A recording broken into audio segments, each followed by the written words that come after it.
June 6, 1996, Rowlett, Texas. Two small boys and their mother are sleeping in the family room for the night. The mother wakes, and a man in dark clothing and a baseball hat is standing at her feet. In a frenzy, she screams and runs through her house after him. When she turns on the lights, she sees that both of her children have been mortally wounded.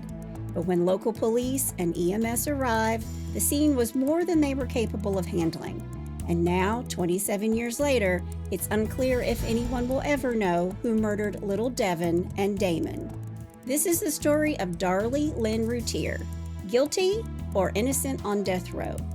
Hey y'all, I'm Chris Calvert. And I'm her husband, Rob Pottorff. Welcome to Hitched to Homicide. For better or worse. Till death do us part.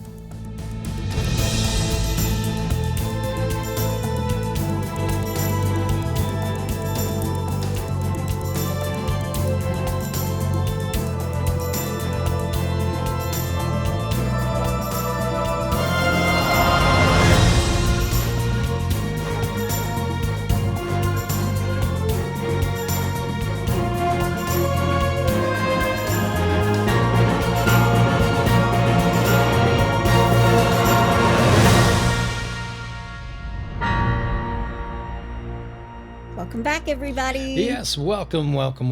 And for our friends in Greece, yes, Kalosi latte.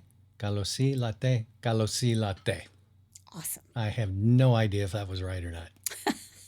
It sounded really impressive. Yeah, exactly. That's all that matters. So for my Greek friends, my apologies.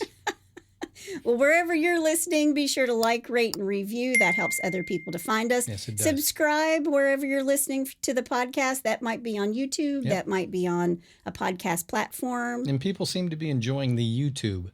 Yeah, we're having some fun. Yeah, they get to see our mugs on there. Yes, they do. And I always say we're having fun. No matter what we're doing, we're enjoying ourselves. So, Yep. And if you want to have fun like us, Yeah.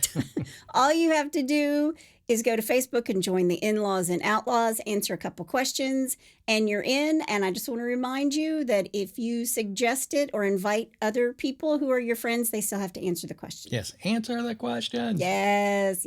We're not asking a lot. No.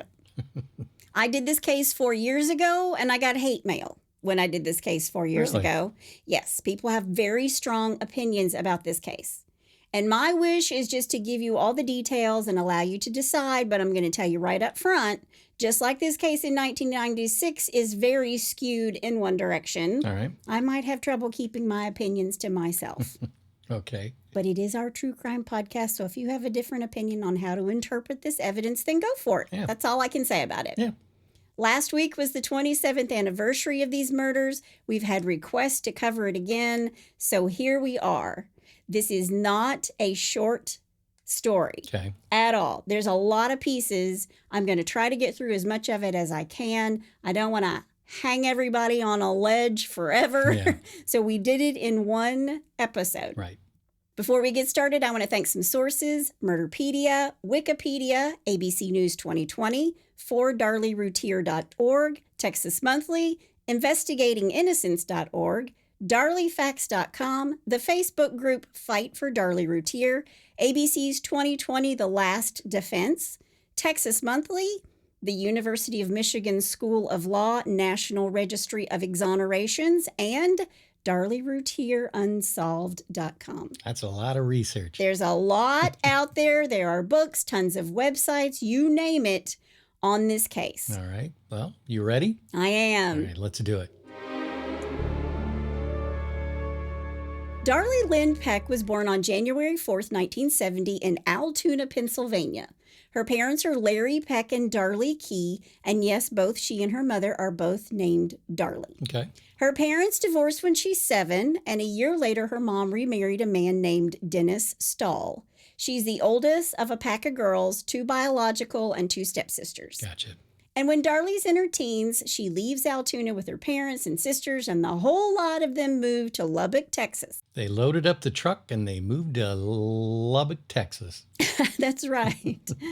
Her parents fight a lot, and eventually they divorce. Her mom finds work at a Western Sizzlin' restaurant. There you go. She works there as a waitress.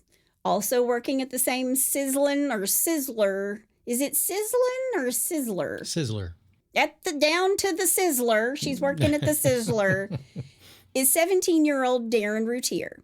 Darren is a cook and part-time manager.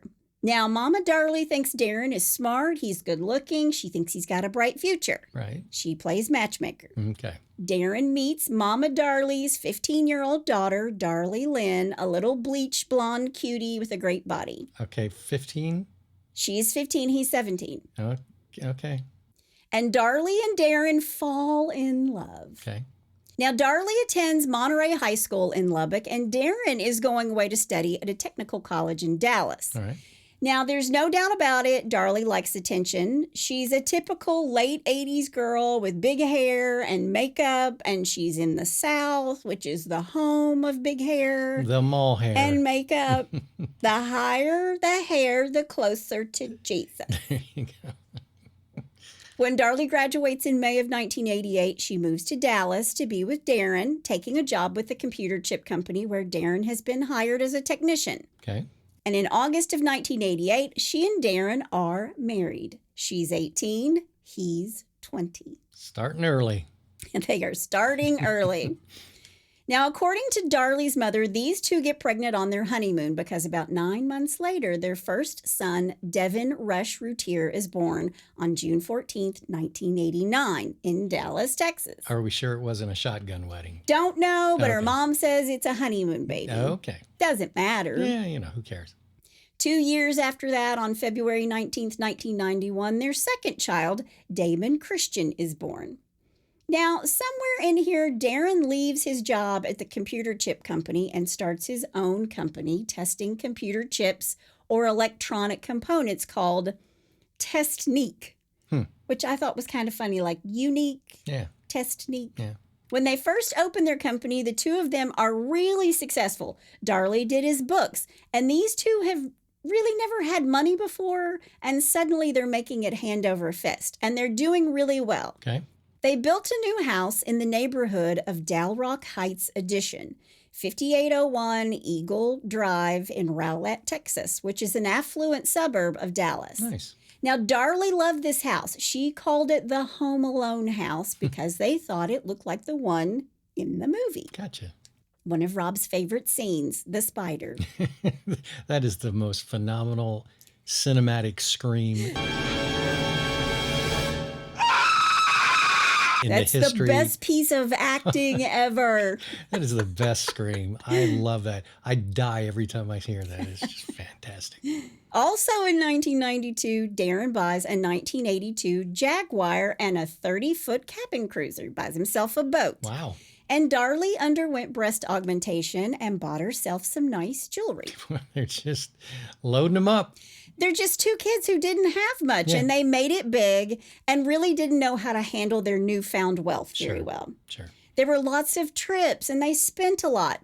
And all of this made me kind of curious. And did you know 70% of lottery winners go bankrupt in 5 years or less? Is that right? Because they've never had money, Yeah. and they go a little crazy. This is according to CNBC. Wow.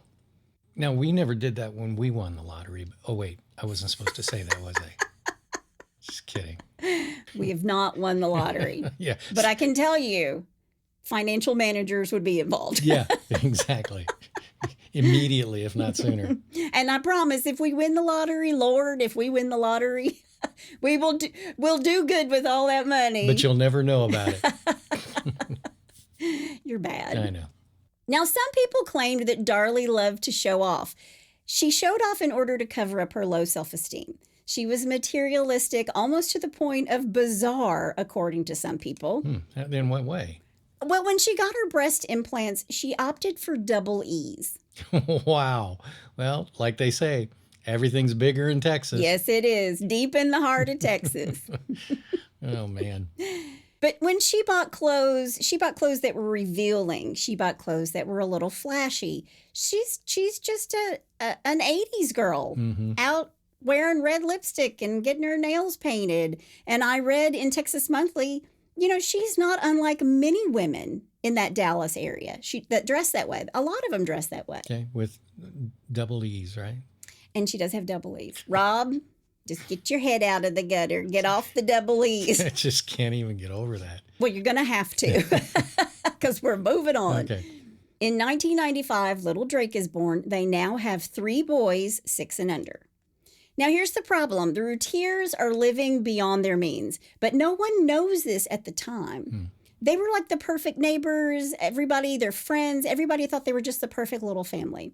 Darlie would bake cookies for the kids in the neighborhood, and Darlie and Darren even helped out a cancer patient with her mortgage payment. Oh, wow. Nice. All the while, they're going in debt because Darren's business has started to operate at a loss. He's not making the money he used to. I wonder why. I don't know. Well, I'm going to guess that, technology is incremental, and maybe he was kind of getting left behind because technology gets smarter. Possibly. Yeah. Possibly. Who He's a knows? small company, could have been taken over by somebody big who's doing the same job he was. Exactly. But by the summer of 1996, Darren and Darlie are behind on their own mortgage. And they've got $12,000 in credit card debt, and they owe the IRS $10,000 in back taxes. And that's a lot of money back in the 80s. And in addition to these financial woes, Yeah. by 1996, they have this new baby, and they're at each other's throats. Wow. Darlie can't lose her baby weight. She starts taking diet pills, on top of which Darlie's suffering from a little bit of postpartum depression. And their marriage is in chaos. Yeah. Darlie keeps a diary. She writes all of these things down, including her thoughts about suicide in a May entry from 1996. Whoa. Quote, Devon, Damon, and Drake, I hope you will forgive me for what I am about to do. My life has been such a hard fight for a long time, and I just can't find the strength to keep fighting anymore. I love you 3 more than anything else in this world, and I want all 3 of you to be healthy and happy, and I don't want you to see a miserable person every time you look at me, end quote. Wow. Now, if that's not postpartum depression, I don't know what is. Yeah, that's severe. By June 1996, Darren has applied for and been rejected for a $5,000 loan because of what they owed and their inability to pay. Sure. Darren has also asked his ex-father-in-law about staging a break-in in their home so they could file a false insurance claim. Really? Wow. He's desperate. Tisk, tisk, Darren. Shouldn't do that. According to friends and family, Darlie and Darren were loving, doting parents. But on the night of June 6, 1996, Darlie, Devon, and Damon decide to sleep in the family room. It's like a little camp out in the family room. Yeah. And Mom's sleeping on the couch. School was finally out, and I think they had a brand new big screen TV Okay. because they owe $12,000 in credit card debt and $10,000 to the IRS. Not a good move. It was probably a plasma screen that weighed about 900 pounds. I don't know what it was, Just but saying. I'm pretty sure they had a new TV. I've seen an interview with her about that. Gotcha.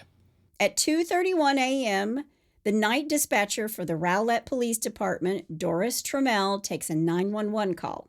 On the line is a hysterical Darlie Routier. She's screaming, quote, somebody broke into our house. They just stabbed me and my children.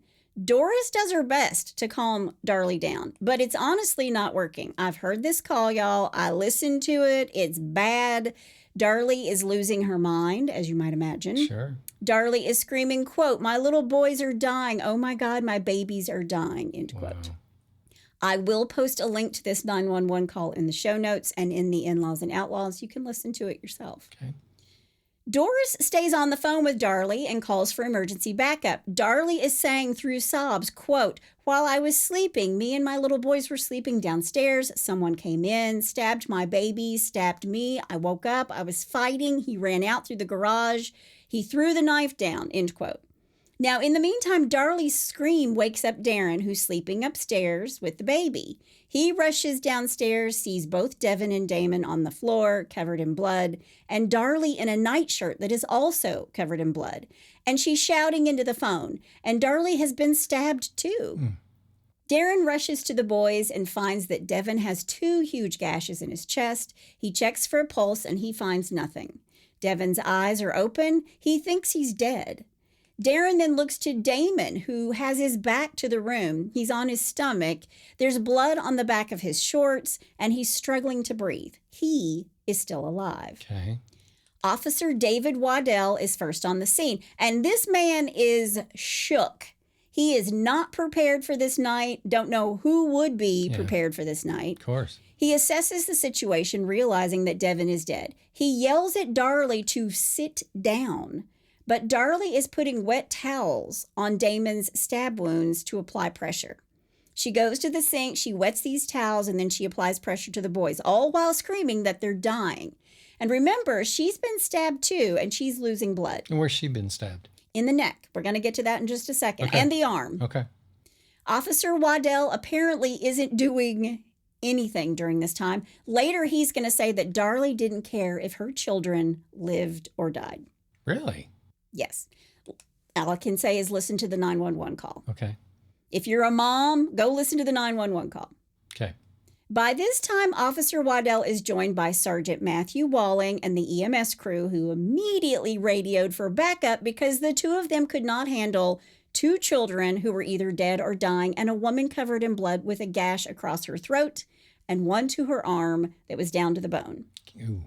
Very quickly, Officer Waddell tells Sergeant Walling what he knows, and they follow a path of blood from the family room to the attached garage, which connects through the kitchen and a laundry room. Very normal for most houses. They have like a mud room and a laundry room. Yeah. Then they move into the garage and find nothing. Nada. What they did see was that the screen on a side window of the garage had been visibly slashed in the center. And the police start checking all through the house, everywhere, while the EMS teams take care of the boys and Darlie. And when they realize that no one is in the house except for this little baby, Drake, upstairs, they go back to the kitchen where the intruder was to have fled from. Mm-hmm. This is according to Darlie. Right. And they take note of the mess in the kitchen. The tiled floor is splattered with blood. There's a vacuum cleaner on its back. There's broken glass on the floor. And on the counter next to a pile of expensive jewelry and a closed purse, both are Darlie's, is a bloody butcher knife. And the jewelry wasn't taken and the purse. Okay. Undisturbed. Gotcha. Now, when they don't find anybody in the house or the backyard, Darlie asks, according to Officer Waddell, if any of her jewelry had been stolen. And when Officer Waddell looks to the bloody knife, Darlie says that she had touched it and even goes so far to say, my fingerprints are on it now. Maybe we could have gotten the fingerprint of the intruder. All right. Now, it makes her sound like she's trying to already give herself... Yeah, a little wiggle room. Yes. But she says this because the 911 operator specifically tells her, don't touch anything. And she screams, but I already touched the knife. Gotcha. The paramedics trying to save Damon, they notice that both boys have huge gashes in their chests. The wounds had penetrated their lungs. They kept up their life-saving measures on Damon the entire way to the Baylor Medical Center. But Damon was dead on arrival. Darlie is packed up and also taken to the Baylor Medical Center. But before she goes, she tells Officer Walling what she told Officer Waddell earlier. An intruder came into her home. She woke up to find him on top of her. They struggled. He ran out through the garage where he dropped a knife. She picked it up and came back into the family room. And it's only then that she notices that her children have been butchered. She tells Walling and Waddell that she heard nothing of the attack on the boys. She does describe the attacker as a man of medium to tall height, dressed in all black, t-shirt, jeans, and a baseball cap with shoulder-length hair. Okay. Now, when Darlie gets to the hospital, she undergoes surgery to repair the gash across her neck, which, by the way, is 2 millimeters from her carotid artery. 2 millimeters. Wow. Now, I talked about this the last time I did this podcast. 2 millimeters is the size of one piece of uncooked spaghetti. Jeez. She also had a stab wound in her forearm that is so deep, like I said, it's all the way down to the bone. Wow. And according to the attending doctor that night, Darlie is really starting to bruise along her arms and wrists. He said she looked like she'd been fighting for her life. Okay.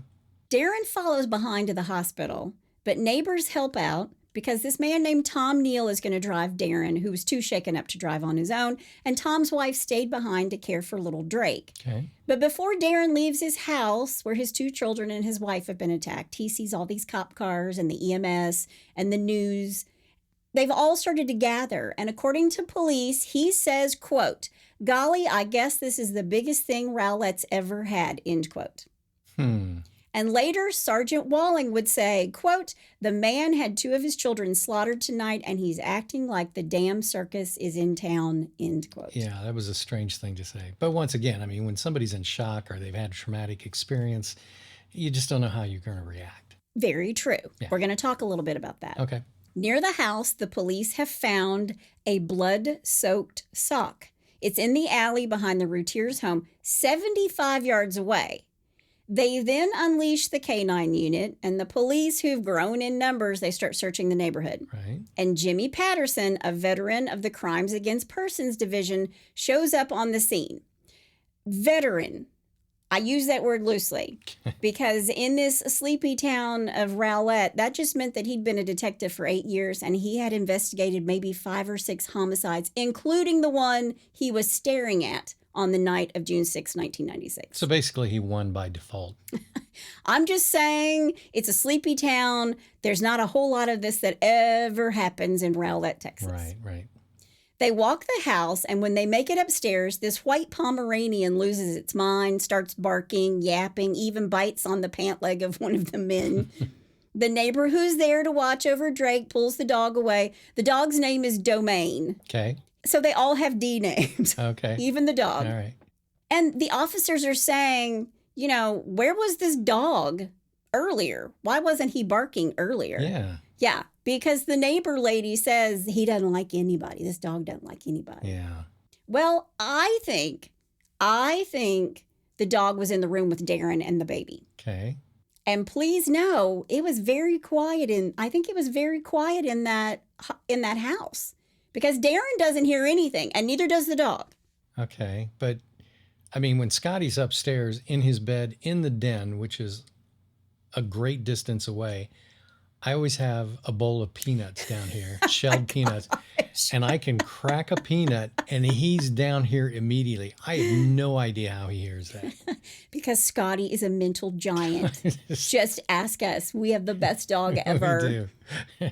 Cracks me up. I'm kidding. Yes. At the hospital, Jimmy Patterson is waiting for Darlie to come out of surgery.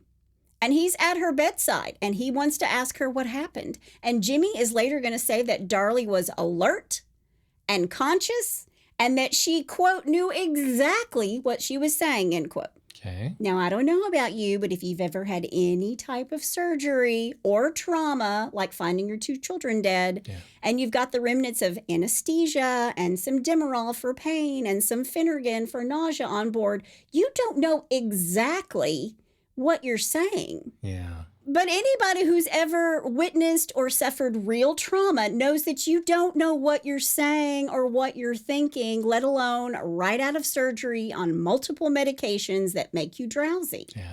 This is actually called dissociative amnesia, and it's been linked to traumatic events like war, abuse, accidents, disasters, like Darlie had just witnessed. Okay. But according to Jim Patterson, Darlie was alert and she knew exactly what she was saying. Okay. Take that for what you will. Yeah. Darlie tells him what happened, how she was awakened by Damon pushing on her shoulder, saying, Mommy. She saw the intruder, followed him, saw him drop the knife. She picked it up, and when she saw her boys, then she realized she was also bleeding, and lo and behold, it's a little different than the first story she told the police. Okay. In fact, there's going to be more than one story from Darlie. Okay. Darlie first says she woke up and there was a guy on top of her and there was a struggle. Then she says she woke up to a man standing at the edge of the couch, at the end of the couch, walking away from her toward the kitchen. Right. Then she says Damon woke her up, pushing on her shoulder and saying, Mommy. And another time she will say she woke up because she heard the sound of breaking glass. One time she says she fought with the intruder, and another she said she can't remember if she fought with the intruder. So which one is true? Right. Or are they all true? I'm going to interject my own theory, and I don't think I read it anywhere.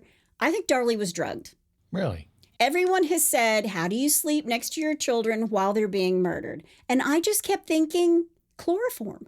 Yeah. She's asleep and someone puts a rag over her mouth. I don't know, because when she wakes, she's really fuzzy. Right. I don't know. That's just what I keep seeing in my head. I could be dead wrong. Yeah, I'm starting to draw some conclusions here, but I'm going to wait. Yeah. Well, it's important to note that while at the hospital, Detective Patterson isn't taking notes during this bedside interrogation. Okay. His co-worker, Detective Chris Frosch, is writing things down. Or is he? There is no video recording. There's no tape recording. They're taking her statement and not recording it. Really? This would be really handy, don't you think? Yeah. Now, Detective Patterson is keeping it all up in his noggin, and he's trusting Detective Frosch to get it all down. Wow. These notes will never make it into Detective Patterson's file on the case. Never. Detective Patterson is in charge of this case, and according to the public record and the court testimony, after they left the hospital, there are no records of her answers that night. See, I'm even skeptical when a waiter won't write down my order.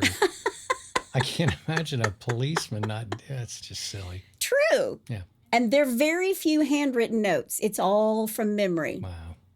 He asked her things like, was he wearing a belt?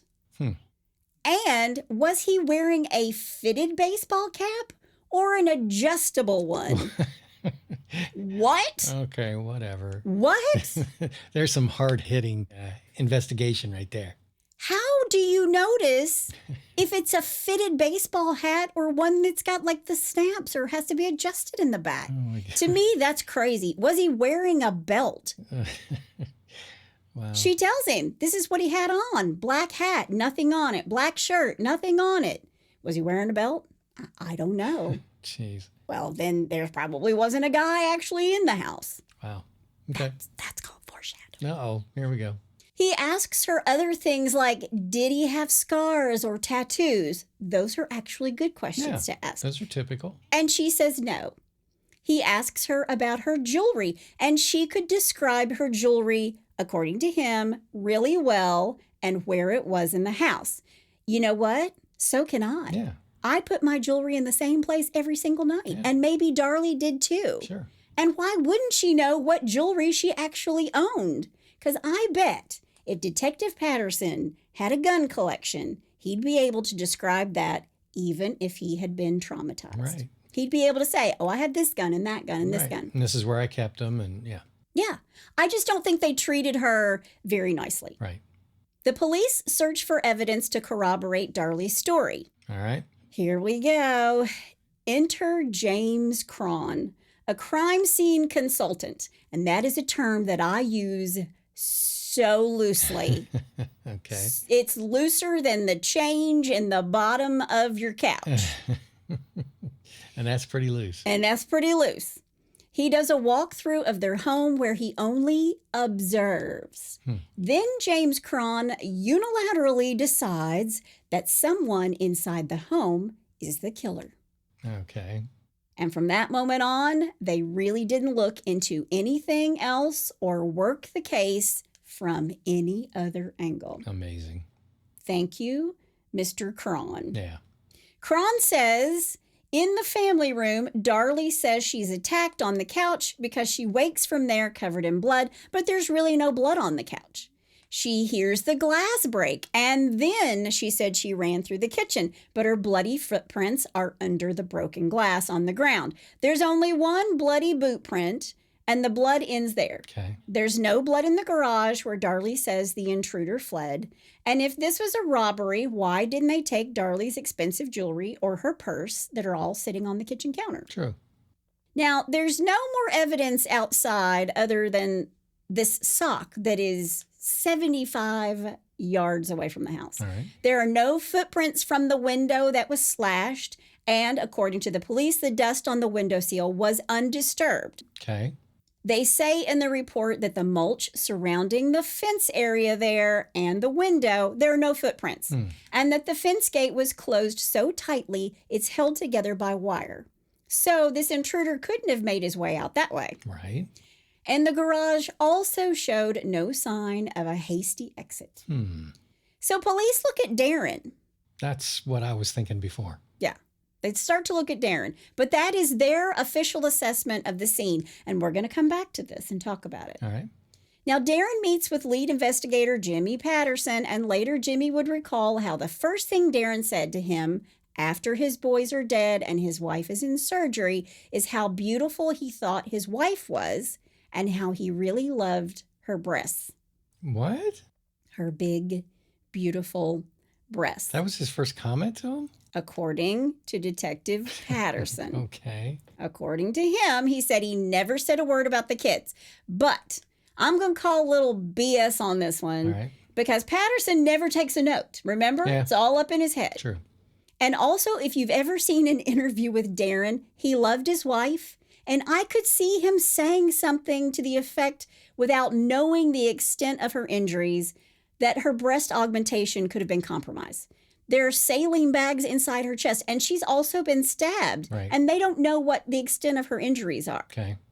But still, Patterson's going to say this. I'm really proud of her breasts. All right. Within days of the murders of their boys, Darlie and Darren are both brought into the police station. It takes them over an hour to fill out voluntary statements. Darren repeats what he said before. He heard a scream, rushed downstairs, finds his wife and 2 boys. He tried to save the one boy. Darlie calls 911. Okay. Police are going to say that Darlie's story changes again. Quote, man standing at the bottom of my feet, walking away from me. I walked after him, heard glass breaking. I ran toward the utility room and realized there was a big white-handled knife on the floor. Then I realized I had blood all over me. I picked it up and then realized there was blood all over everything. I turned on the light and then started screaming for Darren. Gotcha. But again, how do they know her story has changed if no one is recording any of her answers to their questions? Right. How do they know? Yeah. There are no recordings of this. Now all they have is her written statement. Yep. They held the crime scene for 13 days. 13 days. They analyzed everything they could, and I'm going to add to the phrase, to the best of their ability. Because I don't think this police crew was capable of handling this. Yeah. If this crime had taken place in a city with lots of homicide experience, like L.A., I think we'd be telling you a different story right now. Well, and also, when this goes to court, I mean, there's going to be a lot of hearsay. Yes, there is. Yeah. And a lot of circumstantial evidence. Yeah. Okay. They take the carpet and the kitchen sink because there was blood all over the counter around the kitchen sink, but the sink itself is spotless. And Sergeant Neighbors, another officer who's working the case, thought that this is mighty strange. If someone had taken the effort to clean the sink of blood, why did they do it? And I don't think it was a cleaning. I think what blood was there washed away when she was wetting towels to use as compression on her son's gaping wounds. Yeah, I was just thinking about that. Yeah. Darlie is as sweet as she can be.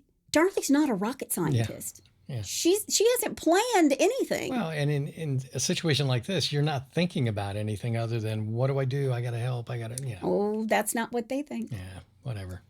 Sergeant Neighbor's job was to process blood traces at the crime scene. He says if there was a struggle, the blood spatter would have shown these long, thin lines of blood that were thrown off as Darlie fought off the intruder. Okay. But they can't find any of those types of spatters or splatters. Right. If Darlie had chased her intruder through the house, the bloodstains would have been in streaks as they fall from her bleeding body as she's moving. They didn't. Okay. In the laundry room, where she says she found the knife, there is blood, but those splatters didn't match her story either, according to them. To which I ask, which story? Yeah. She's so confused. But that crime scene that they held for 13 days and took numerous photos of was trampled through by officer after officer, EMS, firemen. It's a small town. Everybody came to the crime scene. Yeah. They recreate the crime scene and put down white butcher paper to map out where she said she went and if there would be bloody footprints. She said she ran through the crime scene. They had her walk and run, and based on her stride, they could tell that she had walked through the kitchen, that she didn't run, Okay. that she hadn't been running. Also, to which I say, I don't think she knew what she was doing, and she already said she didn't start running till she turned on the light and saw that her children were mortally wounded. Yeah. They're also interested in Darlie's feet. She doesn't have a scratch on them, no cuts. And if the intruder had smashed the wine glass on the floor and Darlie supposedly ran through the kitchen, why didn't she have any cuts or scrapes on her feet? True. Again, I don't think she was thinking with a clear enough head to know the order of anything. Or maybe she did make it through the glass without cutting her feet. Yeah. For the police and the DA, for them, the most damning evidence is the blood around the kitchen sink. They do luminol testing, and you can see where there was blood that had been, quote, cleaned up. But from everything I read on the case, she turns on the water and puts the towels in there to wet them. Yeah. So it would be washed away. Yeah, and the other thing, that doesn't hold water, no pun intended, because if there was blood all around the sink, what difference does it make if she tried to wash that? I mean, it doesn't add up. Well, here's why. Okay. Jim Patterson thinks Darlie has stabbed her own children, and then she stood over the sink and cut her own throat and arm. Okay. He gets another opinion from one of the attending doctors in the ER who said there's a possibility that she could have cut herself. But those who believe she's innocent say she couldn't have done the damage she did with her left hand. She would have needed to use her right hand. Darlie's right-handed. And how did she cut her neck so close to the carotid artery without hitting it and bleeding out? And again, Darlie is sweet, but she doesn't seem like the type who would know if she was cutting her own throat deep enough. Right. I know exactly how deep to cut without killing myself. Well, let me throw this in there, though, because something you said earlier about her writing a suicide note, things like that. I mean, if she thought maybe she cut it deep enough and then she killed her kids thinking that she was going to die, murder-suicide kind of thing. I mean, is that plausible? No, they think that she just wanted her children dead. Okay. If you can believe that, they think she just wants her kids dead. All right. Now they repeat the luminol process on the sofa, and what they found was a small child's handprint glowing in the dark near the edge where Damon had been stabbed.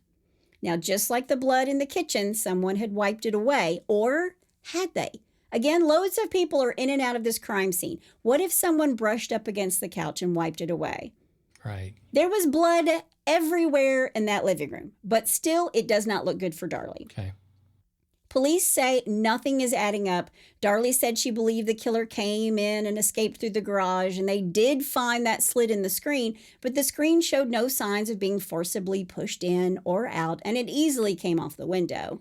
And an intruder could have just taken it off. Right. And like I said before, police say that there were no footprints in the mulch, but there is no mulch right there. If you open that window that sits outside the garage or is in the garage, Right. it leads to a pebbly concrete slab. Why did they even say there was... Okay. Yeah. Yeah. And climbing in and out of this window, which is all the way to the ground, it would be so easy to do it without disturbing anything. This is a large window. Yeah. It's all the way to the ground. You're just basically ducking your head to get in. Yeah, and if there indeed was an intruder, I mean, he's going to be very quiet and very careful. Absolutely. Yeah. And the whole part about the gate being shut off so tightly, Yeah. well, the gate was open and it opened easily. And one person will even testify that it opened into the yard and not out. That's how they knew that it was open. But the fact that they can't prove someone went in or out of that window means someone in the house murdered the children. Now, personally, I think someone came through a different open window or walked right in the front door. That's what I think. Okay. They look for drops of blood in the yard and find nothing. Well, I mean, why would they find blood in the yard? Well, they have the canine unit there, so they should be able to sniff it out. But they find nothing. Okay. They think this assailant is bleeding or has blood on their person after murdering these two children. Okay. But this is also a group of law enforcement dudes who are documenting the crime scene, and they're moving things around in the home as they do it. And I am not even kidding. You can see in the crime scene photos where things are moved in the photos from one place to another. Wow. That is not how you process a crime scene. My fictional characters get it right better than this. Yeah.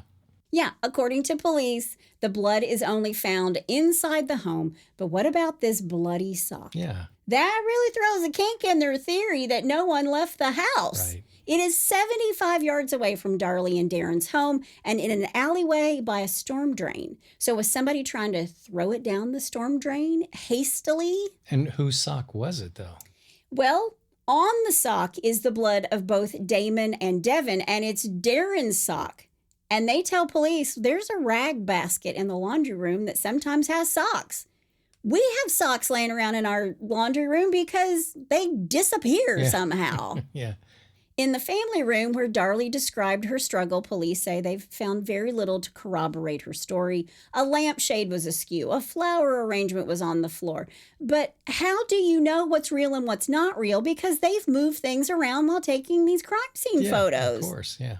So they've moved things around. They're not taking notes. And yet Sergeant Neighbors proclaims, quote, somebody inside this house did this thing. There was no intruder, end quote. Wow. What police did find in their search was a knife that would soon be known as knife number 4.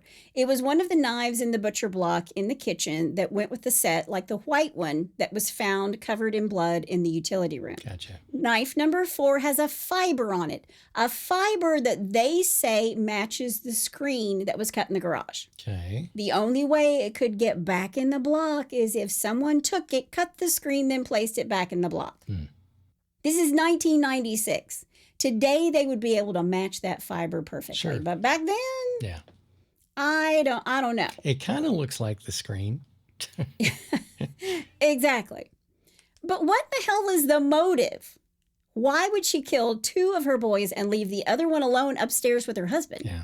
And police and the DA will say it was for money. I was going to say, well, there's had to have been an insurance policy. Yeah, it's not much, because I'm rolling my eyes because each one of the boys had life insurance policies of $5,000 each. Yeah. $5,000 each. Yeah.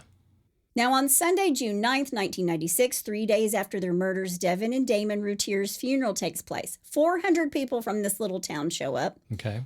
When Darlie enters the chapel, she kneels at their side, and according to Detective Frosch, who overheard her, Darlie whispered, quote, I'm sorry, end quote, then wailed, quote, who could have done this to my children, end quote. Yeah, well, that doesn't say anything. Well, being a mother is synonymous with feeling guilty. Yeah. We never think we do enough. And to me, she's saying, I'm sorry I couldn't protect you. Hey, when you're not feeling well, I'll rub your back and say, I'm so sorry, babe. Yeah. What can I do? Yeah. What can I do? It didn't make you sick. Well, a woman who sometimes cleaned for the Routiers sees Darlie at the funeral. She says, I'm so sorry about the boys. And then she mentions, quote, and now you have this expensive funeral to add to your problems, end quote. And Darlie replied, quote, I'm not worried. I'll get $5,000 for each of the boys, end quote. Okay. Now, I'm not disputing that Darlie said it. I'm not. But being crass does not make you a murderer. Yeah. And because of these life insurance policies, she was actually able to pay for the boys' funeral. It was over $10,000. Yeah. Something that also sat wrong with the Rowlett police, the song they played as the boys were taken from the funeral home to the gravesite. It was Coolio's Gangster's Paradise. And they played it, according to Darren, because it was their favorite song. It was the 2 boys' favorite song. Yeah. And they wanted to send them off to their favorite song. Sure. I've known other people to do this, adults who have done this. And Detective Patterson and the DA think this is appalling. But you can't put your brand of appropriate grief and their behavior on someone else. Yeah. But Jim Patterson and the Rowlett Police Department, they're doing just that. Wow. Many of Darlie's relatives and friends remarked that during the funeral, she didn't wipe her eyes because she never cried. And now I'm not judging here because sometimes you're just numb at a funeral. And Darlie was also taking Xanax, which was prescribed for her by her doctor at the time. Okay. Understandably so. Sure. And I am never going to judge anyone in how they process their grief. Right. And the police, if they'd seen a murder or 2, they would know this as well. Right. The police haven't arrested anyone, but they can't find any trace of this intruder. The evidence is piling up, but police always look for motive, and Darlie and Darren were in debt up to their eyeballs. Okay. Now, while the house is a crime scene, Darlie, Darren, and Drake are staying with her mother, but she needs some of her clothes, and her friend Mercedes Adams agreed a few days after the funeral to go with her to the house. Okay. Mercedes believed that Darlie would absolutely lose it when she walked back into her house where her boys were murdered. But instead, according to Mercedes, she said, quote, look at this mess. It'll cost us a fortune to fix this shit, end quote. Now, Mercedes Adams said, quote, right where her boys were killed. And that's the first thing she said to me. I put my hands on Darlie's shoulders and said, Darlie, look me in the eye and tell me you didn't kill the boys. She looked me in the eye and she said, quote, I'm going to get new carpet, new drapes, and fix this room all up, end quote. I couldn't believe it. Wow. Now, again, I'm not denying she said it. I'm sure she's still in shock. Yeah. The police had torn up her house, and Darlie loved that house. And again, just because you make tactless remarks, it doesn't make you a killer. Right. I think she was so disconnected at that moment, she didn't want to think about what had happened there. Well, and two, let's think about it. If she indeed did plan this and did kill the children, she would be conscious and cognizant of what she's saying. And to say something like that, she's going to know, like I said, if she had planned this and did it on purpose, that it would be taken wrong. Instead, she would say something like, oh my God, I can't look at this. I can't go in there. I'm going to have to tell you where to go get our stuff. Yeah. Yeah. Yeah. Unless she's just a cold, heartless person. Again, trauma's weird. Yeah. You can't expect people to act the way you want them to act. Yeah, exactly. Doesn't make her a murderer. Yep. Gonna say it a bunch. Meanwhile, back at the police station, here are the unanswered questions. What was the motive? If it's robbery, why's the jewelry there? Mm-hmm. Why would an intruder kill children before dispatching the adult who posed a more serious threat? Why would the killer, who so obviously had no scruples about murdering a pair of kids, back off when Darlie wakes up, leaving a witness who can identify him? Mm-hmm. Why would he drop the murder weapon on the floor, giving Darlie, his pursuer, a weapon in which to fight back? And why would he have used the Routier's butcher knife in the first place? Because assailants come to their intended victims' premises already armed. Okay. And why are there no visible signs of an intruder? Footprints, handprints, drops of blood beyond the house where he made his escape. Well, there is a sock. Yeah, I was about ready to say there is that sock. We keep forgetting about the sock. Right, yeah. There's more than just that pesky sock 75 yards away from the house. There was an unidentified bloody fingerprint. It did not belong to anyone in the home. Really? And police say it doesn't have enough points of reference to be matched. Not yet. Yeah. Police and Jim Patterson put a microphone and video surveillance at the gravesite of these two boys. They want to try to catch Darlie confessing to the murders because all they have is circumstantial evidence. Sure. That's all they've got. Right. On June 14th, 8 days after the boys are murdered, Darren and Darlie decide to hold a long-time planned birthday party for Devon, who was about to turn 7. Okay. The invitations had already been sent out before the murders. And Devon loved his birthday. He was getting ready to turn 7. And they wanted to celebrate it for him. They have this 2-hour somber service at the gravesite where her family cried and prayed together. But then at the end, her sister urges her to do something the boys would have liked. She sprays silly string all over the balloon-covered graves, singing happy birthday. And a news crew was there to film it and document it for all the world to see. Now, this tape, only the singing and the silly string, not the 2 hours before with the crying and the praying, will be watched by the jury in this trial 9 times. 9 times. Wow. Now, all this so-called happiness and mirth at the gravesite is like pouring gasoline on a smoldering fire for these local police. Of course. They cannot believe that she would act this way just a few days after the trauma of her sons being stabbed to death. Now, Darlie's mom has said that you can't use that piece of footage to show anything about Darlie's grief. She's out of her mind, and she doesn't know what she's doing. She would go from laughing to crying. But it made it look like Darlie didn't give a shit. Detective Patterson wants to question Darlie one more time. Darlie has stoked the fire. Patterson's determined to get to the bottom of it. So she goes into the police station, and she's questioned by a man named Bill Parker. He's a master interrogator. And Patterson wants to see if Bill Parker can get her to confess. And for 3 hours, wow. Parker grills her like a cheese sandwich. He accuses her directly of the murder 6 times. 6 times he says, Darlie, you killed your 2 boys. And 5 times she gives the same answer. If I did, I don't remember. Wow. But no confession. Why would she do that? If I did it, I don't remember. Again, was she drugged? Wow. Was she drugged? That's not a very smart thing to say. Well, you are right. Yeah. There's so many places where Darlie and Darren could have taken another path and they didn't. They don't help themselves very much. Right. But at the same time, Darlie thinks there's a man out there, there's a killer out there, and these men are trying to help find him. Detective Patterson still thinks he has enough to convict Darlie, and he arrests her on the spot for the murder of Devon and Damon. Patterson addresses the press, stating that Darlie had been taken into custody and the intruder never existed. They tell the press they will be seeking the death penalty. Jeez. So she's on the 10 o'clock news in handcuffs. She's gone from suspect to accused murderer, from mom to suspect to accused murderer. Wow. Darlie's in-laws get rid of the state-supplied attorney, the one that's assigned to Darlie. They know they're going to need a bigger gun. Right. They mortgage their homes in order to get a man named Doug Mulder, an attorney that used to be with the district attorney's office. Mulder puts together this crack team, including a retired FBI investigator, but he gets his $50,000 retainer and heads off on a Hawaiian vacation, according to one source that I read. Mulder was known as a criminal defense attorney who won. He always won. But I think he was a little too confident in his own abilities during this trial. Gotcha. And he didn't worry enough about the media and the mob mentality. Darlie being arrested for murdering her boys is just 1 year after Susan Smith had the entire nation praying for her when she murdered her 2 sons by allowing her car to go into a lake while they were strapped into their car seats. Yep. That's in South Carolina. Yep. The timing is not good for Darlie because they see her and think she's just another Susan Smith. Yeah. Jury selection begins October 16th, 1996 in Kerrville, change of venue. And it took basically a whole month to pull the jury together. Okay. On November 14th, they finally had 7 women and 5 men who would decide Darlie's fate.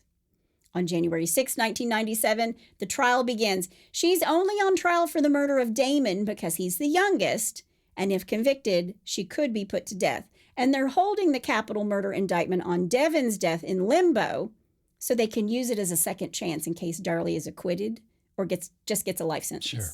Prosecutor Greg Davis opened by saying, quote, Darlie Routier is a self-centered, materialistic woman cold enough to murder 2 precious children, end quote.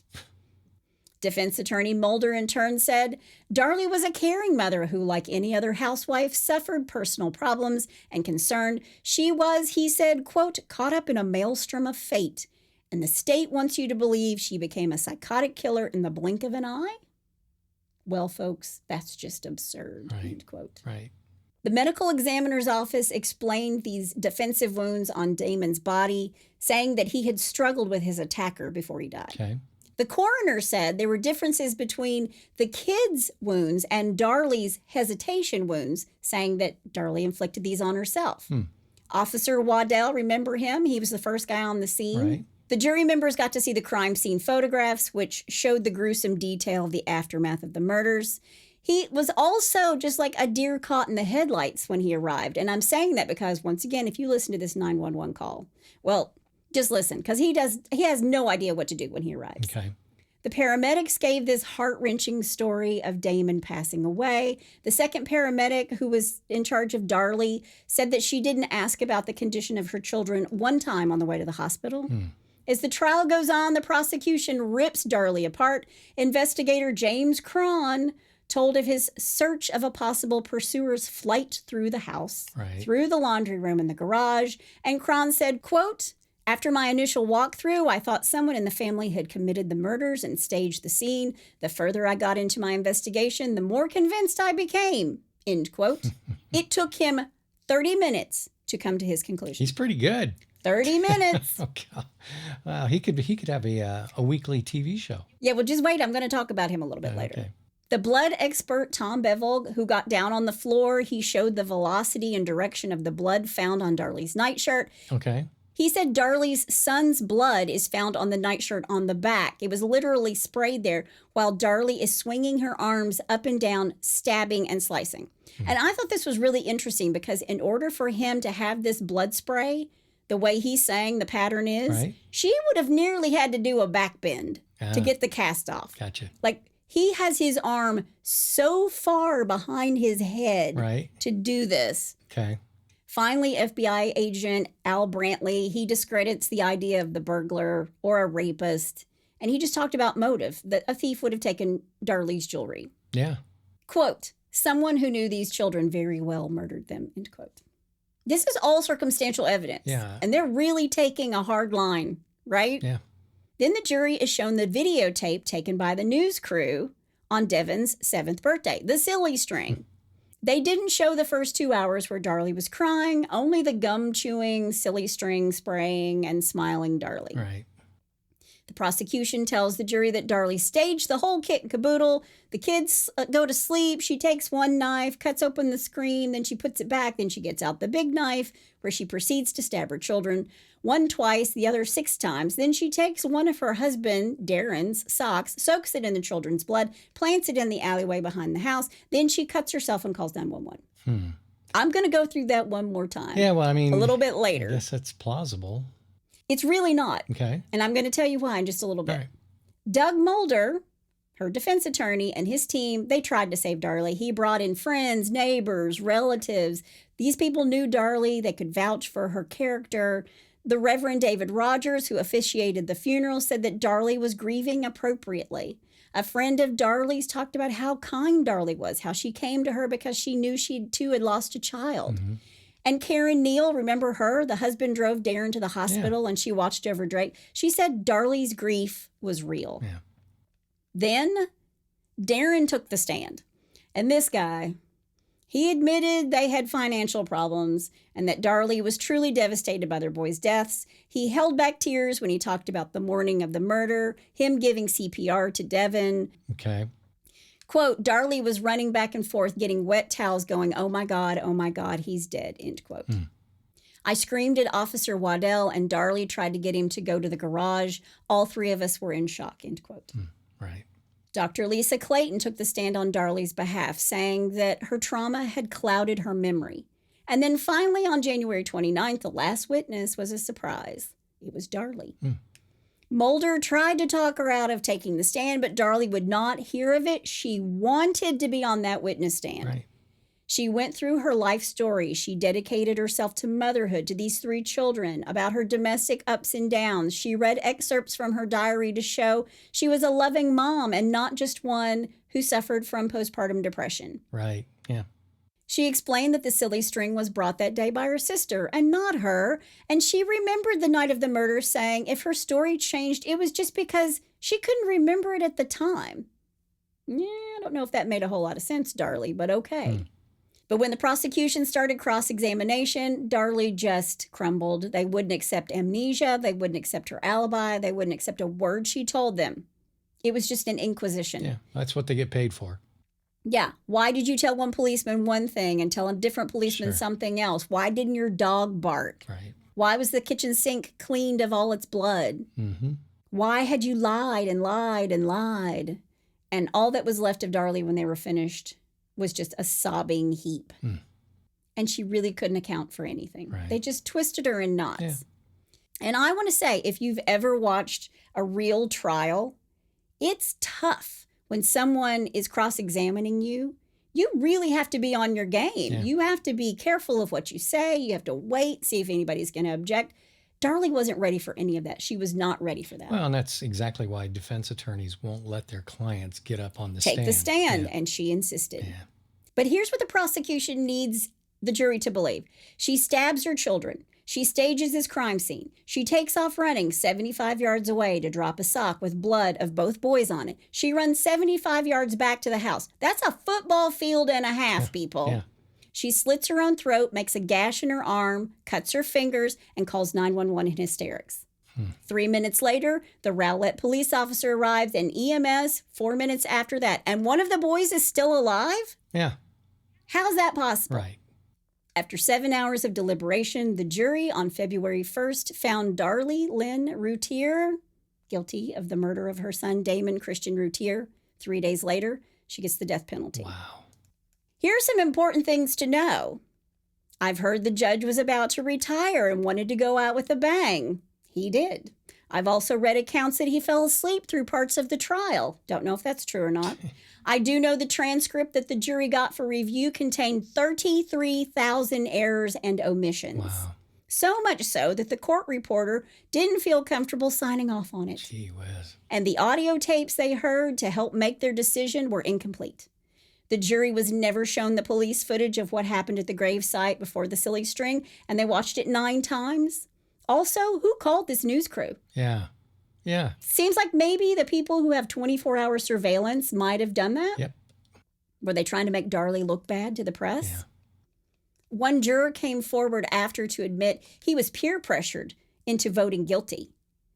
This was on a 2020 investigation. He claimed he never saw the police surveillance version of Devon's graveside birthday party that showed Darlie and her family grieving. And there were jurors who stepped forward as well who said this would have made a difference. Yeah. Man. Barbara Davis, who wrote Precious Angels and who once believed in Darlie's guilt, has changed her mind since reviewing these latest developments as well.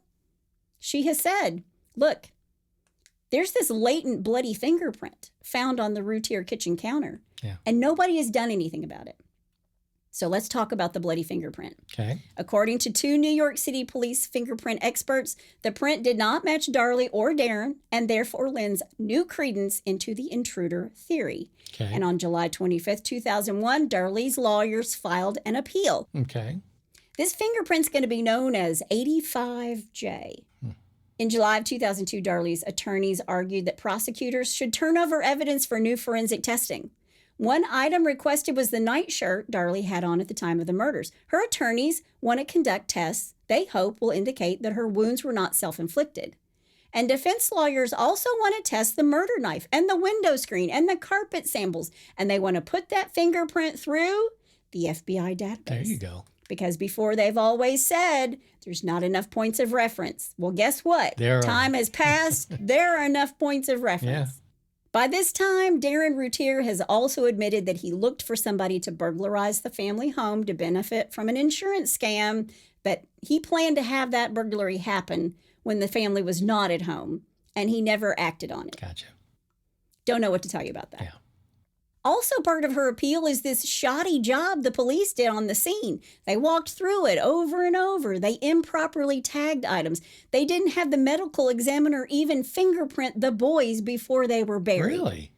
You can't even tell if the boys' fingerprints are in the house because they didn't fingerprint the boys. But this print, this 85J, it's an adult fingerprint. All of Darlie's attorneys, all they just want it to be run through the FBI system because, again, now it has enough points of reference. Right. Her attorneys also file a motion of discovery and ask for DNA testing of the sock. And the federal judge in this court, Judge Ferguson, he actually granted the defense and Darlie's appeal to have that done. Okay.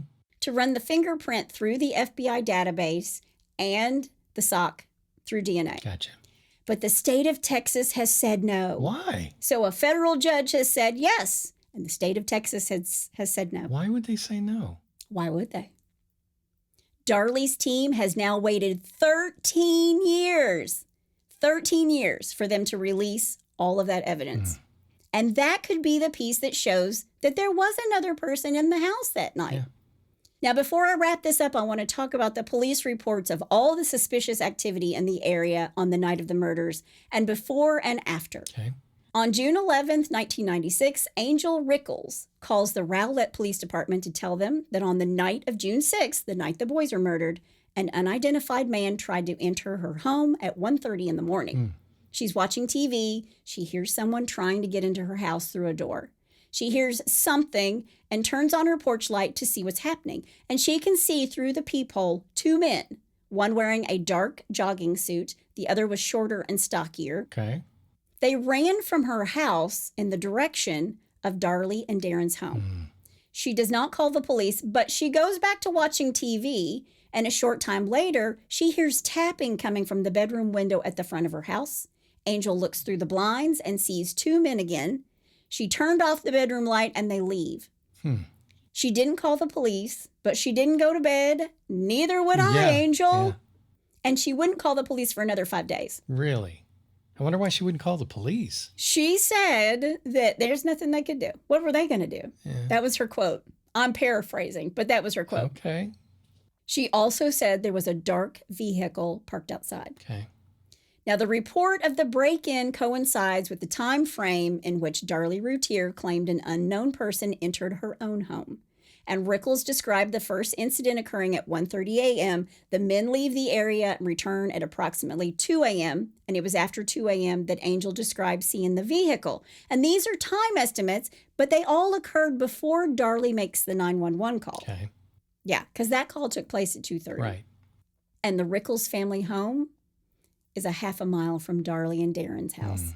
It would take 9 minutes to walk from one home on Miami Drive to the other on Eagle Drive. Okay. On June 6th, Sally Bingham reported to police. She's a neighbor of the Routier family. She described being awake at 1 to 1:30 in the morning. This is when the murders are taking place. And Bingham said that she kept seeing a car lights driving through the neighborhood. And her bedroom had a bay window. And the vehicle made several trips down the street before she finally got up and looked outside to see what it was. Really? She sees a white vehicle. Okay. The other person has seen a dark vehicle. Gotcha. On June 7th, Betty Young reported that her son saw a suspicious-looking man in the morning wearing blue jeans, a white T-shirt, and a black cap. He was also carrying a knapsack. And the sighting took place at the Rowlett Vet Clinic 3 miles from the Routier home. There was an additional lead sheet describing a man fitting the same description, carrying a backpack near I-30 and Dal Rock at 5 a.m., June 6th, just 2.5 miles from the Routier's home. Corey Keith lived in the Routier's neighborhood, and he contacted the police on June 7th to report that an incident had occurred just the week before the murders. He described coming home at 2:30, 3 a.m., somewhere in between there, and seeing an older-style minivan driving slowly down Eagle Drive. He also described the occupants of the van as, quote, shining lights on houses, end quote. Really? So now we've had 2 reports of a minivan that's white and 2 reports of 2 dark cars. And there are reports to the Rowlett police of suspicious activity on the 5th, the 6th, the 7th, the 8th, the 9th, and the 17th. And none of this was ever brought up. Nope. All about suspicious vehicles in the area and the neighborhood of Darlie and Darren. Wow. Well, why would you bring it up? There's no reason to. Somebody inside the house killed Yeah. those children. Yep. Yeah. Judged and juried before that even went to court. I mean, it's even months later that there are other people who are in the neighborhood who see other suspicious guys just walking down the street. It's just all weird. Yeah. You know, wearing the baseball hat and wearing all black and wearing the blue jeans. It's the same guys that people are reporting over and over and over again. Right. Yeah, because this area is more of an affluent type of residential area. It is absolutely an affluent area. Yeah. So there's money. Okay. There's gold in them there hills. Yep. So there's so many reports of suspicious activity the night and the days leading up and after Devon and Damon are murdered, but it didn't seem to matter to the police and it didn't matter to the state of Texas because they are not allowing the DNA testing. Right. Even though the federal judge has said, yeah, I'm granting this evidence request for this sock and run this fingerprint through the FBI database. That's incredible that the state would not want to give... Block it? Yeah, I mean, it makes no sense. But doesn't it?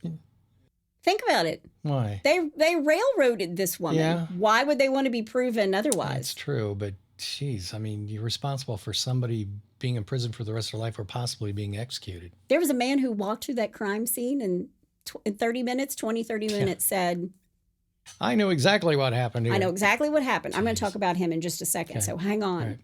In 2011, Darlie and Darren divorced. Don't really know the reason behind it. All the interviews I've seen of Darren says that he will always love Darlie. There are people who believe strongly on both sides of this, that she murdered her children and then injured herself, that she's completely innocent. The truth is out there. One thing for sure, I don't think the crime scene unit did a very good job, and the man who's within 30 minutes of walking through the scene said it was an inside job. James Cron? Yeah. Well, a man named Stephen Chaney was wrongfully imprisoned in the late 80s for 25 years. And guess who was on that expert crime scene investigation? Well, let me just take a wild guess. James Cron? James Cron. Yeah. Cron has no academic qualifications. Wow. He's got nothing to be an expert. He was just a guy who started out in 1958 in the fingerprint department of the police department. Amazing. Yeah. Wow. And after 58 years, he's an expert on solving homicides. Jeez. You can watch the 2020 investigations from 1997 where they present him with evidence and he says, and I quote, "I don't care," end quote. Wow. That's who you want running the law enforcement. Yeah, Somebody that doesn't care. He's not a forensic scientist in any way. He's just a guy who's going to walk through the crime scene and say, well, this is what happened. Wow. So what is the truth? Yeah. Did the good old boy network put Darlie in prison because they couldn't find another killer and someone needed to pay for this crime? Right. I say test everything. Yeah. Run DNA on everything. Yeah. Test the fingerprint. Yeah. It's actually ridiculous. Yeah. If you're so sure she's a killer, then what's the big deal? Exactly. If she is, then let her rot in hell for murdering her 2 sons. But if she isn't, Right. that's another thing entirely. Right. Darlie does not have an execution date because the federal judge has granted the DNA testing. She's been waiting for 27 years Jeez. on death row. Amazing. But that is the story of Darlie Routier, innocent or guilty. And that's all I have to say about that.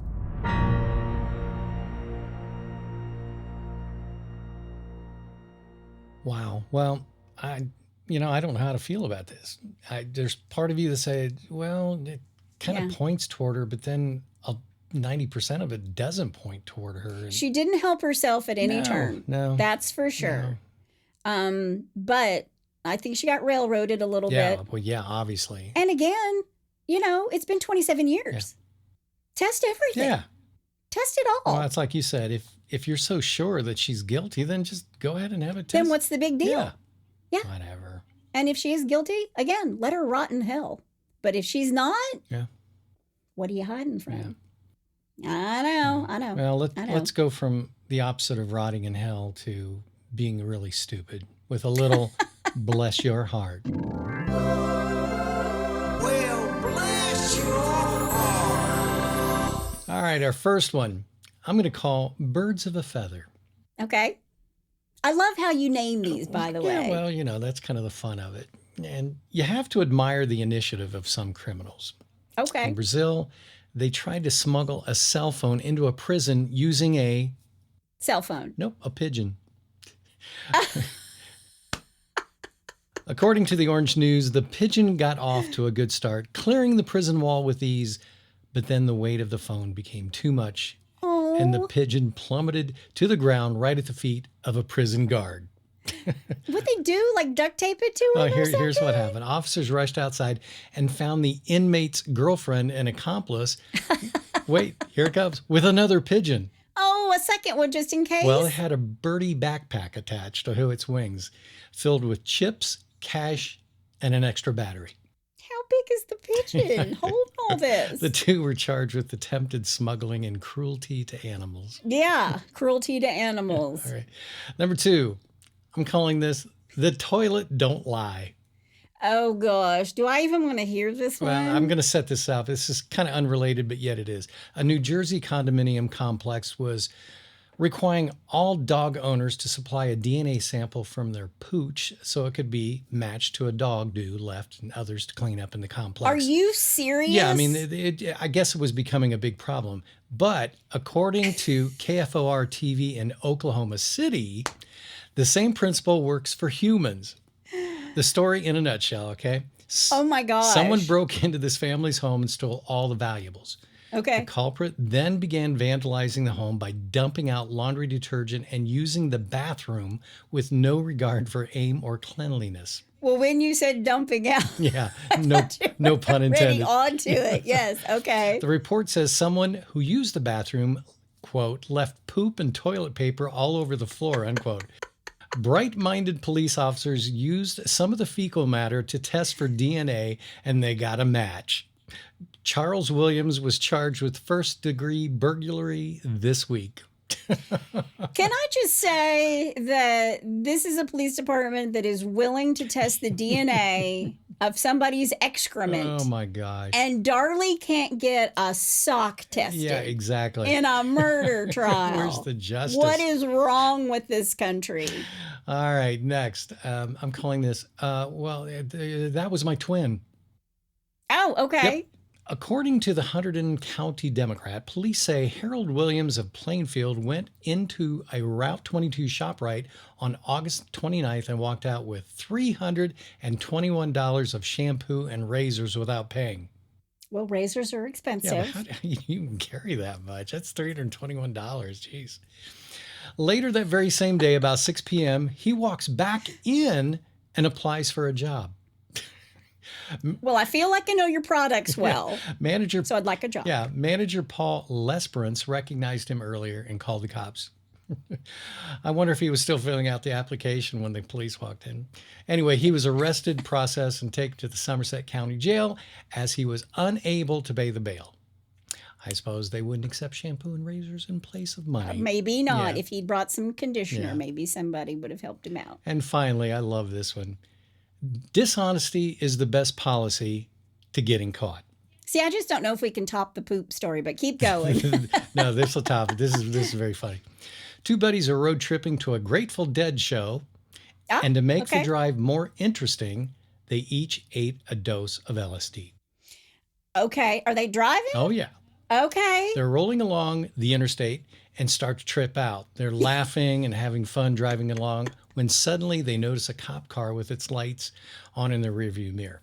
They started freaking out, okay? I bet. The driver repeatedly remarks to himself and his friends, okay, I'll just admit to speeding, I'll get a ticket, and it'll all be okay. He rehearses the plan out loud until the cop knocks on the window Okay. and then says to the cop, quote, I'm really sorry, officer. I know I was speeding. I know I was wrong. I'm sorry. I was going too fast, et cetera, et cetera. The befuddled cop looks at him and says, well, that's all good and well, but you were only doing 10 miles an hour. They were promptly arrested, and the rest is history. Oh, there was some drug testing that went on. Bless their hearts. Moral of the story, wait till you get to the Grateful Dead concert before you drop your acid. Oh, my gosh. No, I am not saying do drugs. No. Not at all. at all. That was a joke. Not at all. Don't email me. I'm going to get enough emails this week. Yeah, exactly. Well, if you have a bless your heart or you know somebody's heart who needs blessing, you can go to hitchedtohomicide.com. There's a pull-down menu. You can also suggest a case, just like the one we did today. Yep. That's my amazing husband out there. That's my beautiful bride in the booth. Join us next time on Hitched to Homicide. Bye, y'all.